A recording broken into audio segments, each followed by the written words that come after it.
आप देख रहे हैं अल्फा डिफेंस हिंदी में आपका स्वागत है। आज के इस वीडियो में हम लोग बात करने वाले हैं रफाल फाइटर जेट्स के बारे में। यूनियन मिनिस्टर नितिन गडकरी की तरफ से एक स्टेटमेंट आया है जहां पर उन्होंने कहा है कि फ्रेंच कंपनी दासो अपने रफाल फाइटर जेट्स को नागपुर में बनाएगी।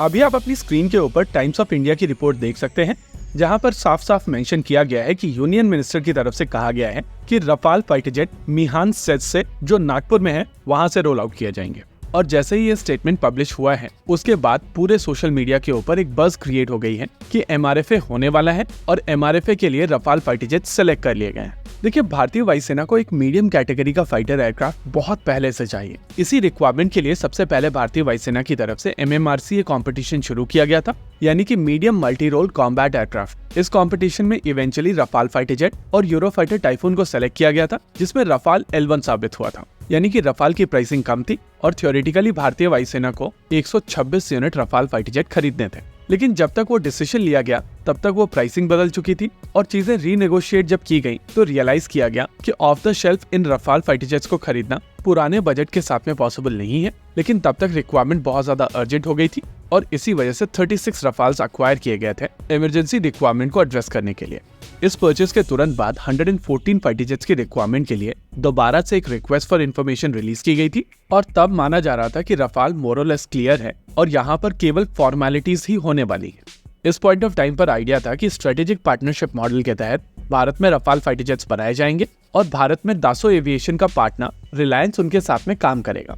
लेकिन अब इस चीज को 8 साल से ज्यादा का समय हो चुका है और इस रिक्वायरमेंट को लेकर किसी भी तरीके का मूवमेंट नहीं हुआ है। लगातार इस रिक्वायरमेंट को लेकर भारतीय वायुसेना की तरफ से बातचीत की जाती है, लेकिन जब बात आती है मूवमेंट की तो वहां पर किसी भी तरीके का मूवमेंट नहीं होता है। अभी तक भारतीय वायुसेना की तरफ से इस रिक्वायरमेंट को लेकर acceptance of necessity document ministry of defence को सबमिट नहीं किया है और ये चीज दिखाती है कि इस समय भारतीय वायुसेना की तरफ से भी यहाँ पर बहुत ज्यादा अर्जेंसी नहीं दिखाई जा रही है। ऐसे में यूनियन मिनिस्टर नितिन गडकरी का यह स्टेटमेंट काफी इंटरेस्टिंग हो जाता है।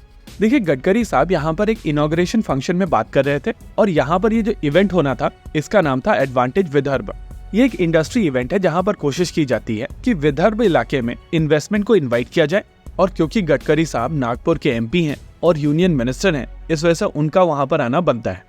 नागपुर में एक स्पेशल इकोनॉमिक जोन है जिसका नाम है मिहान, यानी कि multi modal international cargo hub and airport. यहाँ पर दासो एविएशन और रिलायंस की एक कंपनी है जिसका नाम है दासो रिलायंस एविएशन लिमिटेड और इनिशियल आइडिया था कि यहीं से रफाल फाइटर जेट उड़ाए जाएंगे। अच्छा, यहाँ पर ये चीज भी समझना जरूरी है कि ये रिलायंस मुकेश अंबानी साहब की नहीं है, अनिल अंबानी साहब की रिलायंस है। और जब पूरी रिलायंस और रफाल वाली कंट्रोवर्सी हुई थी तो रिलायंस को यहाँ पर टारगेट किया गया था। लेकिन यहाँ पर आपको एक चीज समझनी पड़ेगी कि फैसिलिटी बनकर तैयार है और फैसिलिटी को मेंटेन करने में पैसे लगते हैं। बिना ऑर्डर्स के इस तरीके की फैसिलिटी को मेंटेन करना एक कॉस्टली अफेयर है और पिछले साल इस यूनिट को 10 करोड़ का नुकसान हुआ था। इनफैक्ट दासो एविएशन की तरफ से कोशिश की जा रही है कि इस कंपनी के अंदर रिलायंस के जितने भी शेयर्स हैं उसको दासो एविएशन खरीद ले और ये यूनिट 100% दासो एविएशन की कंपनी बन जाए। देखिए, गडकरी साहब का स्टेटमेंट यहाँ पर गलत तरीके से देखा जा रहा है। अगर आप इसको सही तरीके से देखने की कोशिश करेंगे तो आपको समझ में आएगा कि अगर दासो एविएशन के रफाल फाइटर जेट भारत में बनाए जाते हैं तो ये फाइटर जेट नागपुर से ही रोल आउट किए जाएंगे, भले ही वहाँ पर रिलायंस हो या बिना रिलायंस के पूरी तरीके से दासो एविएशन ही रोल आउट करे। लेकिन इन सभी चीजों से पहले भारतीय वायुसेना को, मिनिस्ट्री ऑफ डिफेंस को और PMO को अपना काम करना पड़ेगा, क्योंकि जब तक कमर्शियली नेगोशिएट होकर यहाँ पर ऑर्डर प्लेस नहीं हो जाते हैं तब तक ये फैसिलिटी लॉस झेलती रहेगी। देखिए, यूनियन मिनिस्टर के स्टेटमेंट का यहाँ पर यह मतलब बिल्कुल भी नहीं है कि रफाल सेलेक्ट कर लिया गया है या रफाल आने वाले समय में बनाया जाएगा। यहाँ पर केवल बात की गई है कि अगर रफाल सेलेक्ट हो जाता है और भारत में बनाया जाता है तो वो नागपुर से ही रोल आउट होगा। होप यहाँ पर क्लैरिटी आई होगी। इसी के साथ आज के इस वीडियो में रखते हैं केवल इतना ही। वीडियो को अंत तक देखने के लिए धन्यवाद। देखते रहिए अल्फा डिफेंस। जय हिंद।